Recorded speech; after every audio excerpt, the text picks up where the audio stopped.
નમસ્કાર બાળ દોસ્તો, કેમ છો? મજામાં છો ને તમે બધા? હું પણ મજામાં છું. વાલી મિત્રો નમસ્કાર. આજના હોમ લર્નિંગ અન્વયે ધોરણ 2 ગણિત વિષય એકમ 26 આપવું અને લેવું ભાગ 3માં આપ સૌનું સ્વાગત છે. બાળ દોસ્તો, આપ સૌએ એકમ 26ના ભાગ 1 અને 2માં વિવિધ પ્રવૃત્તિ દ્વારા આપવું અને લેવું તેની સમજ અહીંયાથી મેળવી હતી, બરાબર ને? 10-10ના મણકાની માળાના અને છૂટા મણકાના ઉપયોગ દ્વારા સરવાળા બાદબાકી ગણતા શીખ્યા હતા. હવે અહીંયાથી આપણે એ જ પ્રકારે સરવાળા બાદબાકીની ગણતરી બીજી પ્રવૃત્તિ દ્વારા શીખીશું.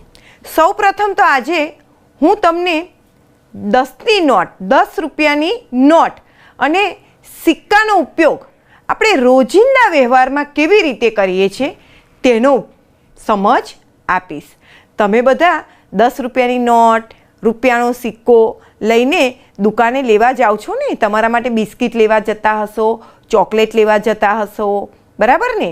તો આજે એ રૂપિયા સિક્કાનો ઉપયોગ કેવી રીતે થાય છે તેની સમજ હું અહીંયાથી આપું છું. બાળ દોસ્તો, હું અહીંયા 10 રૂપિયા તેવું લખ્યું છે. બોલો, આ શું છે? હા, 10 રૂપિયાની નોટ છે. તમે બધા આવી નોટ લઈને દુકાને તમારા માટે કંઈક ને કંઈક વસ્તુ લેવા જાઓ છો ને? અથવા તો મમ્મી પણ તમને આવી 10 રૂપિયાની નોટ આપી અને એવું કહેતા હશે કે જા તું બેટા દુકાનેથી આટલું લઈ આવ, બરાબર ને? એટલે તમને ખબર છે ને આ 10 રૂપિયાની નોટ છે, બરાબર છે? અને તમે બધા જ આ 10 રૂપિયાની નોટનો ઉપયોગ કરતા જ હશો. ચાલો, આ શું છે? હા, 1 રૂપિયાનો સિક્કો છે. આ બાજુ 10 રૂપિયાની નોટ છે અને આ છે 1 રૂપિયાનો સિક્કો. હવે 10 રૂપિયાની નોટ અને 1 રૂપિયાના સિક્કાનો ઉપયોગ વ્યવહારમાં કેવી રીતે જાય, બરાબર છે? તેની સમજ અહીંયાથી આપું છું. રામુ કાકા છે અહીંયા અને સોનું છે. રામુ કાકા સોનુને કહે છે, અરે આજે ફરી તને ગૃહ કાર્ય મળ્યું છે? સોનું શું કહે છે? ના, આ વખતે તો મારે 8 પેન્સિલ અને 5 રબર ખરીદવા છે. સોનું શું કહે છે? મારે 8 પેન્સિલ અને 5 રબર ખરીદવા છે. રામુ કાકા કહે છે, જરૂર. જો પેન્સિલ 16 રૂપિયાની છે અને રબર 15 રૂપિયાના છે. સોનું માથે હાથ મૂકી દે છે. અરે, સોનું કહે છે 16 રૂપિયાનો મતલબ 10ની 1 નોટ અને 6 છૂટા સિક્કા. રૂપિયાના 6 છૂટા સિક્કા એટલે 16 રૂપિયા થયા. પછી સોનું શું કહે છે? 15 રૂપિયા એટલે કે 10 રૂપિયાની 1 નોટ. 15 રૂપિયા એટલે કે 10 રૂપિયાની 1 નોટ અને રૂપિયાના છૂટા 5 સિક્કા. 1, બીજો સિક્કો, ત્રીજો સિક્કો, ચોથો સિક્કો અને 5મો સિક્કો. રામુ કાકાએ પેન્સિલના 16 રૂપિયા કીધા અને રબરના 15 રૂપિયા કીધા. એટલે સોનું ગણતરી કરે છે કે 16 એટલે કે મારી પાસે 10 રૂપિયાની 1 નોટ હોવી જોઈએ અને રૂપિયાના 6 સિક્કા હોવા જોઈએ. સોનું વિચારે છે. પછી કહે છે 15 રૂપિયા એટલે કેટલા? તો સોનુએ વિચાર્યું કે 15 રૂપિયા એટલે કે 10 રૂપિયાની 1 નોટ, રૂપિયાના છૂટા સિક્કા. હવે સોનુને પેન્સિલ અને રબર બેઉ ખરીદવા છે, બરાબર છે? એટલે 16 રૂપિયા અને 15 રૂપિયા તેનો સરવાળો પણ કરવાનો છે. જો એ સરવાળો કરવા માટે અહીંયા સોનુએ લખ્યું છે 16 રૂપિયા. જોયું? 6 ક્યાં આવ્યા? રૂપિયાના ખાનામાં. અને 1 ક્યાં આવ્યા? 10ની નોટ છે તે ખાનામાં. આગળ સોનુએ વિચાર્યું હતું ને કે 16 રૂપિયામાં 10ની 1 નોટ હોય એટલે સોનુએ 10 રૂપિયાનું જે ખાનું છે ત્યાં 1 લખ્યા છે અને 16 રૂપિયામાં છૂટા એક એક રૂપિયાના 6 સિક્કા હોય એટલે જ્યાં રૂપિયાનું ખાનું છે ત્યાં સોનુએ 6 લખ્યા છે. આ થઈ પેન્સિલની કિંમત. હવે રબર તો 15 રૂપિયા, તે સોનુએ આ પ્રમાણે લખ્યા છે. તેને પહેલાં ગણતરી કરી જોઈ હતી કે 15 રૂપિયા એટલે 10ની એક નોટ અને 5 રૂપિયાના છૂટા સિક્કા. તે પ્રમાણે તેને અહીંયા લખ્યું છે. હવે સોનું વિચારે છે કે હવે હું કરું શું? તો એને ખબર હતી કે મારે પહેલાં એકમના અંકમાં જે 2 અંકો છે તેનો સરવાળો કરવાનો છે. એટલે કે રૂપિયાના ખાનામાં જે છૂટો રૂપિયો છે તેના ખાનામાં છૂટો સિક્કો છે તેના ખાનામાં 6 અને 5 છે તે બંનેને ભેગા કરવાના છે અને તેની ગણતરી કરવાની છે. આ બાજુ સોનું છૂટા સિક્કાની ગણતરી કરે છે. સોનું સાથે આપણે પણ ગણતરી કરીએ કે છૂટા સિક્કા કેટલા થયા છે.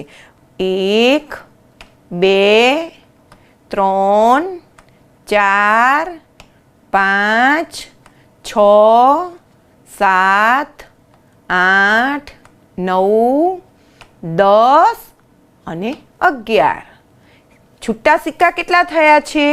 11 સિક્કા થયા છે. ખરું ને? છૂટા સિક્કા 11 થયા છે. હવે તેમાંથી સોનુએ શું કર્યું જોયું તમે નીચે? 10 સિક્કા ભેગા કરી દીધા. શું કર્યું સોનુએ? 10 સિક્કા ભેગા કરી દીધા એટલે 10 સિક્કાની એક નોટ બની 10 રૂપિયા અને છૂટો 1 રૂપિયાનો સિક્કો. બરાબર ને? એટલે 6 અને 5 11 થયા. 11 એટલે કે 10 ને 1 11. જુઓ છો ને તમે? 10 રૂપિયાની એક નોટ અને છૂટો 1 રૂપિયો એટલે કે 10 ને 1 11. તો 1 રૂપિયો જે છૂટો છે તે આપણે રૂપિયાના સિક્કાના ખાનામાં નીચે મૂકીશું. બરાબર છે? અને 10ની નોટનો જે ખાના છે ત્યાં ઉપર મૂકવાના છે. આગળ જોઈએ. અહીંયા જોયું તમે? 3 10ની નોટ થઈ ગઈ. બરાબર ને? રૂપિયાના સિક્કા ભેગા કરીને એક 10ની નોટ થઈ ગઈ એટલે કે 10ની નોટ 3 છે અને રૂપિયાનો સિક્કો 1 છે. બરાબર છે? જો રૂપિયાનો સિક્કો 1 અને 10ની નોટો 3 એટલે કે રૂપિયાના સિક્કો જ્યાં છે ત્યાં તે ખાનામાં 1 લખેલા છે. જ્યાં 10-10ની 3 નોટો છે. બરાબર છે? તો 10-10ની નોટના ખાનામાં નીચે લખ્યા છે 3. એટલે કે 16 રૂપિયાના પેન્સિલ અને 15 રૂપિયાના રબર મળીને સોનુએ કુલ 31 રૂપિયા આપવાના છે. એટલે કે 3 10ની નોટ અને રૂપિયાનો 1 સિક્કો આપવાનો છે. હવે સોનું કે છે, સોનુને ખબર પડી ગઈ કે મારે તો 31 રૂપિયા આપવાના છે, પરંતુ સોનુ પાસે 40 રૂપિયા છે. સોનું શું કહે છે? મારે આપવાના છે તમને 31 રૂપિયા અને મારી પાસે છે 40 રૂપિયા, તો હું તમને 40 રૂપિયા આપું છું. તો રામુ કાકા કહે છે ચાલો તારે તમે ગણો કે તમે મને 40 રૂપિયા આપો તો હું તમને કેટલા રૂપિયા પાછા આપીશ. બરાબર છે? એટલે શું કરવું પડશે? 40માંથી 31 રૂપિયા બાદ કરવા પડશે. બરાબર છે? જો અહીંયા રકમ લખી જ છે, ઉપર 40 અને ઓછા 31. બરાબર છે? આપની પાસે અહીંયા 10-10ની કેટલી નોટો છે? 4 નોટો છે. બરાબર છે? હવે આ બાદબાકી કરવા માટે આપણે શું કરવું પડશે? જે 4 નોટ છે તેમાંથી 10ની એક નોટના છૂટા સિક્કા બનાવી દેવા પડશે. ખરું ને? બરાબર?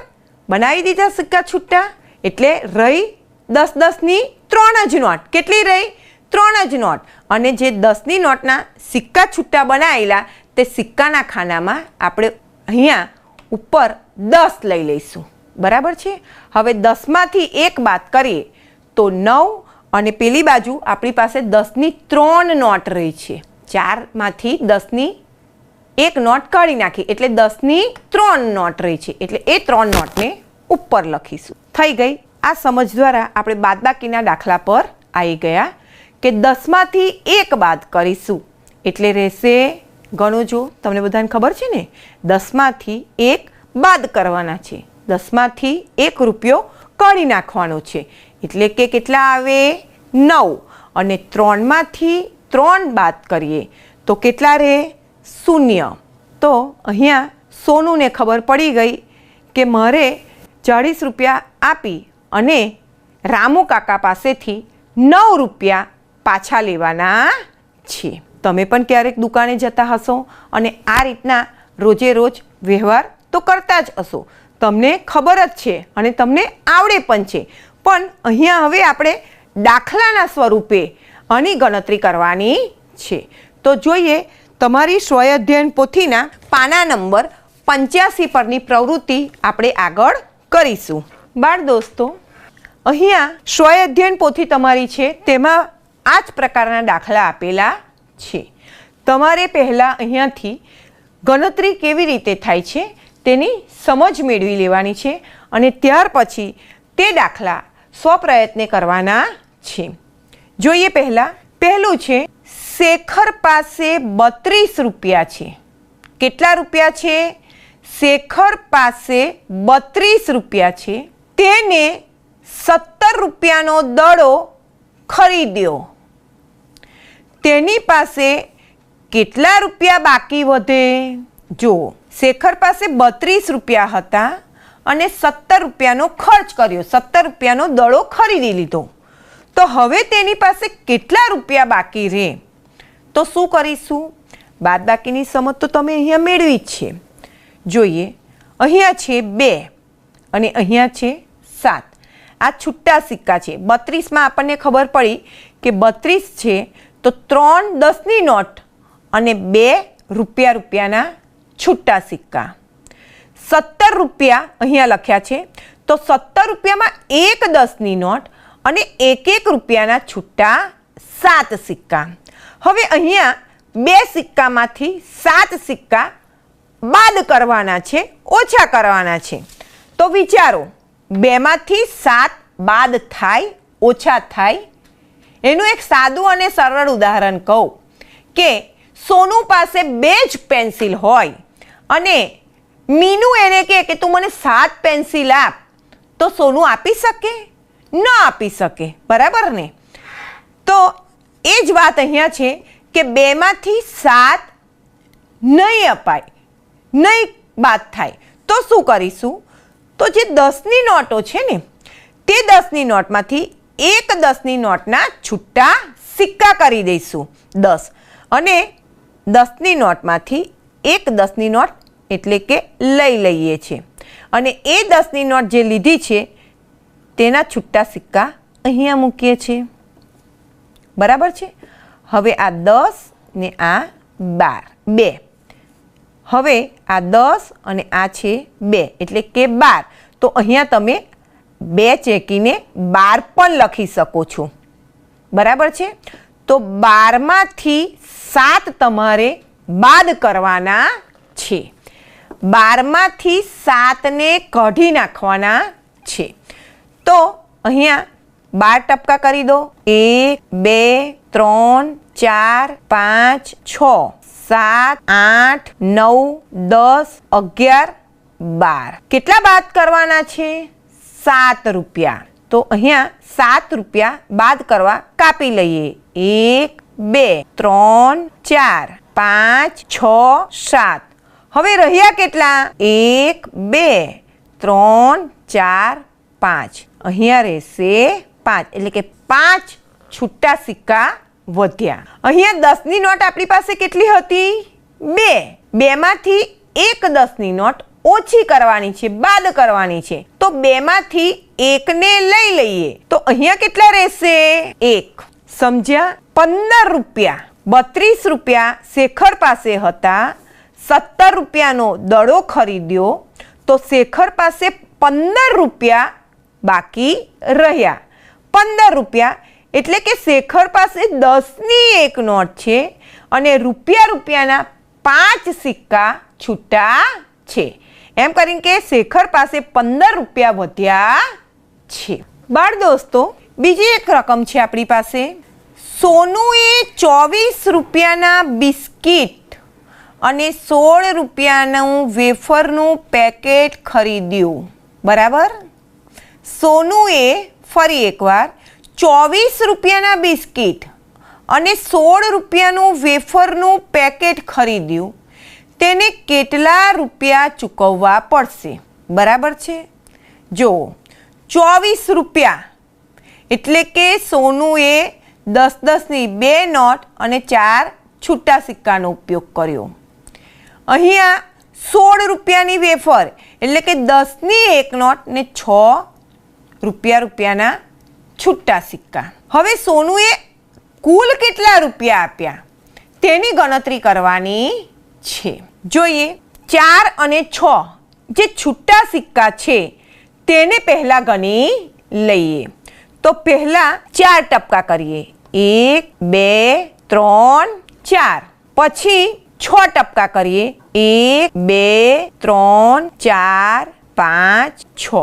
હવે કુલ કેટલા થયા ગણીએ. 1 2 3 4 5 6 7 8 9 10. તો આ તો થઈ ગઈ 10 રૂપિયાની એક નોટ.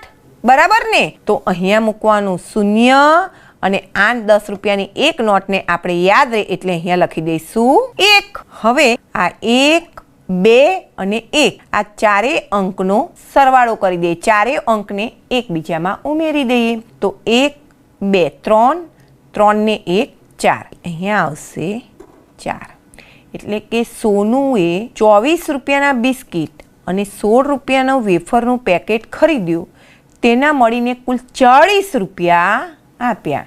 40 રૂપિયા એટલે કે 4 10-10ની નોટ. બાળ દોસ્તો, આ પ્રમાણે આગળનો દાખલો તમારે સ્વપ્રયત્ને કરવાનો છે. બાળ દોસ્તો, જોયું ને તમે, રોજિંદા વ્યવહારમાં પણ રોજે રોજ તમે પણ આવી રીતના તમારા ગામની દુકાને જતા જ હશો અને આ રીતના વ્યવહાર કરતા જ હશો. બરાબર છે. અહીંયા આપવું અને લેવું તેની પૂરેપૂરી સમજ તમે લગભગ મેળવી લીધી છે. હવે ભાગ 1 2 અને હમણાં જે પણ કંઈક શીખ્યા છે તેની મૂલ્યાંકન સ્વરૂપે આપણે થોડી વધુ સમજ મેળવીએ. એટલે કે વધુ પુનરાવર્તન એકવાર કરી લઈએ. તો ચાલો પહેલેથી ભાગ 1થી જે પણ શીખ્યા છે તેનું એકવાર દ્રઢીકરણ કરી લઈએ. તો ચાલો થઈ જાઓ તૈયાર. બાળ દોસ્તો, તમારી સ્વય અધ્યયન પોથીમાં પણ આ જ રીતના આવું જ પાન છે, પાના નંબર 86, જે તમે બધું જ અગાઉ શીખી ગયા છો. અહીંયા છે મણકા 16. હવે આ 16 મણકામાં 10-10ની માળા કેટલી અને છૂટા મણકા કેટલા એ તો તમને ખબર જ હશે. બોલો, 16 મણકામાં 10-10ની માળા અને છૂટા મણકા કેટલા? આપણે માળા મૂકીને પણ આ પ્રવૃત્તિ કરેલી છે એટલે હવે તો તમને આવડવું જ જોઈએ. સરસ. 10ની માળા 1 અને છૂટા મણકા કેટલા આવશે? 6. બરાબર ને. તો અહીંયા લખીશું 6. નીચે અહીંયા છે 22. તો 22માં 10-10ની માળા કેટલી હોય અને છૂટા મણકા કેટલા હોય? સરસ. કેટલાને આવડે છે? હાથ ઊંચો કરો જો. અરે વાહ, તમને તો બધાને ખબર પડી ગઈ. 10-10ની માળા કેટલી હોય? 2 હોય. બરાબર ને. અને છૂટા મણકા પણ 2 હોય. બરાબર. હવે નીચે જોઈએ. અહીંયા છે 37. તો 37માં 10-10ની માળા કેટલી હોય અને છૂટા મણકા કેટલા હોય? સરસ. 3 10-10ની માળા અને છૂટા મણકા 7. બરાબર છે. આગળ જોઈએ. અહીંયા છે સરવાળો કરો. શું છે? સરવાળો કરો. તમે ટપકાની મદદથી, લીટા દોરીને અને આંગળીના વેઢાની મદદથી પણ સરવાળો કરતા શીખી ગયા છો. બરાબર છે. તમને જે રીત અનુકૂળ હોય એ રીતે અહીંયા સરવાળો કરી શકો છો. 2 ઉદાહરણની હું અહીંયાથી સમજ આપું છું. અહીંયા છે 32 વત્તાની નિશાની છે અને 14. 32માં 14 ઉમેરવાના છે. બરાબર. તો પહેલાં કેટલા છે? 2. તો અહીંયા હું 2 ટપકા કરું છું. બરાબર છે. હવે નીચે કેટલા છે? 4. તો અહીંયા હું 4 ટપકા કરું છું, બરાબર. હવે કુલ કેટલા થાય છે? તો 1 2 3 4 5 6. કેટલા થયા? 6. તો હું લખીશ અહીંયા 6. હવે અહીં કેટલા છે? 3. તો શું કરીશું? 3 ટપકા કરીશું. 1 2 3. નીચે કેટલા છે? 1. તો 1 ટપકું કરીશું. કુલ કેટલા થયા? 1 2 3 4. તો અહીં લખીશું 4. બરાબર ને?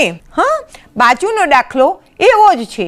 તેનો સરવાળો તમારે સ્વપ્રયત્ને કરવાનો છે. નીચેની રકમને સમજીએ. 28 વત્તા 12. 28માં 12 ઉમેરવાના છે, બરાબર. તો શું કરીશું? 8 છે એટલે 8 ટપકા કરી દઈએ.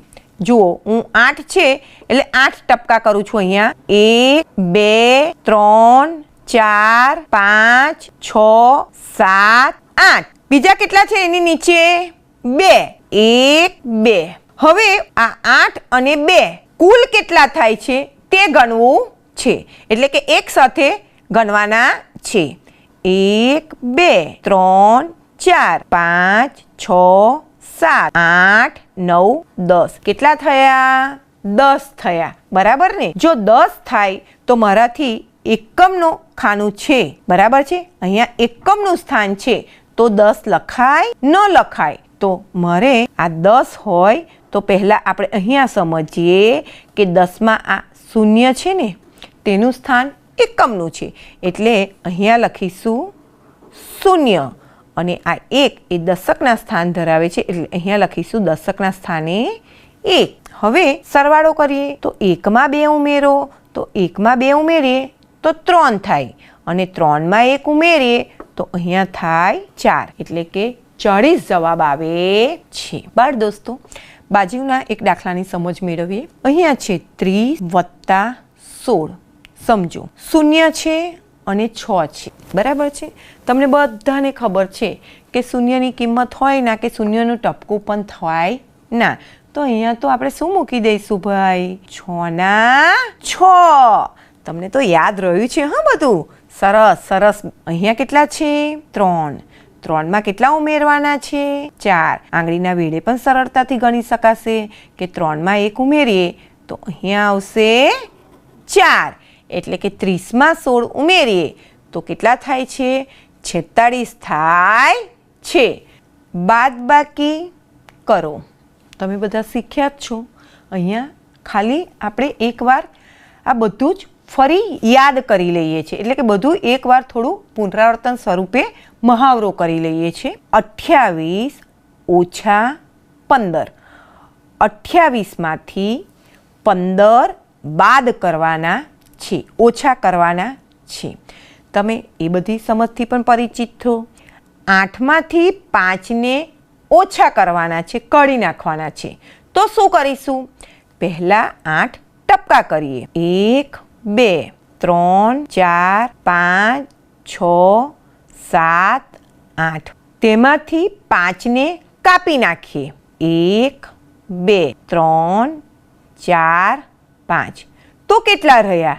1 2 3. કેટલા રહ્યા છે? 3. તો અહીંયા મૂકીશું 3. 2 છે, 2માંથી 1 ઓછો કરવાનો છે, 2માંથી 1 કાઢી નાખવાનું છે. તો 2માંથી 1ને બાદ કરીએ તો અહીંયા આવશે 1. તેની બાજુનો બીજો દાખલો સ્વપ્રયત્ને કરજો.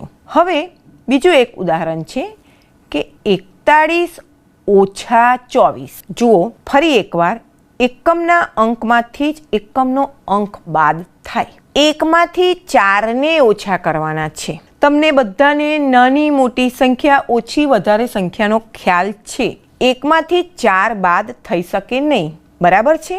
તો શું કરીશું? તો દશકનું જે સ્થાન છે તેની પાસે જઈ અને 1 10 આપણે ઓછીના લઈ લઈએ એવું કહેવાય, બરાબર છે. તો જ્યાં 4 10 છે તેની પાસેથી 1 10 લઈ લઈએ છીએ, એટલે 4માંથી 1 10 જાય એટલે અહીં રહે 3. અને જે 10 આપણે લીધા છે એકમના સ્થાન માટે તેને અહીંયા મુકાય, બરાબર. અહીંયા 10 ને આ રીતે લખો તો પણ ચાલે અને 10 ને 1 11 લખો તો પણ ચાલે. તો 10 ને 1 11માંથી કેટલા બાદ કરવાના છે? 4. તો પહેલા 11 ટપકા કરી દઈએ. 11 ટપકા કર્યા. હવે 11 ટપકામાંથી કેટલા ટપકા બાદ કરી દેવાના છે? હા, સરસ, 4.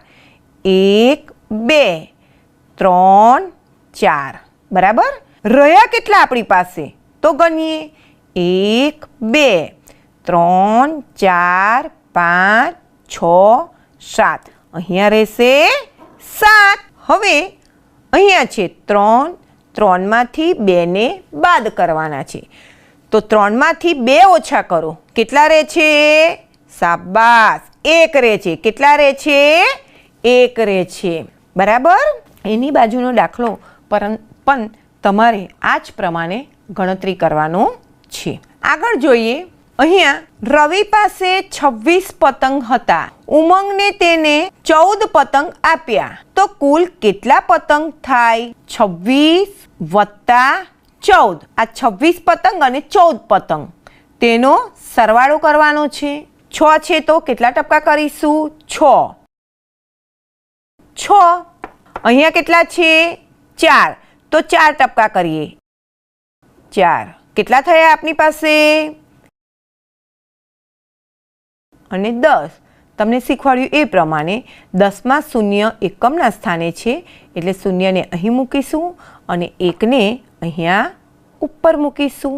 1 ને 2 3 અને 3 ને 1 4. આ જ પ્રમાણે તમારે આગળના દાખલાની ગણતરી સ્વપ્રયત્ને કરવાની છે. કેવું બાળ દોસ્તો? હવે તો તમને વિવિધ પ્રવૃત્તિ દ્વારા સરવાળો અને તેની ગણતરી કરતા ખૂબ સારી રીતે આવડી ગયું હશે. તમારે ઘરે રહીને તમારી સ્વઅધ્યયન પોથીમાં 26મા એકમમાં જે પણ ગણતરીનું કાર્ય કરવાનું છે તે આવી રીતે જ વિવિધ પ્રવૃત્તિ દ્વારા તમામ દાખલા ગણતરી દ્વારા પૂર્ણ કરવાના છે. વાલી મિત્રો, આપણને ખાસ વિનંતી કે તમારા બાળકને જ્યાં જ્યાં જરૂર પડે ત્યાં તમારે માર્ગદર્શન આપતા રહેવાનું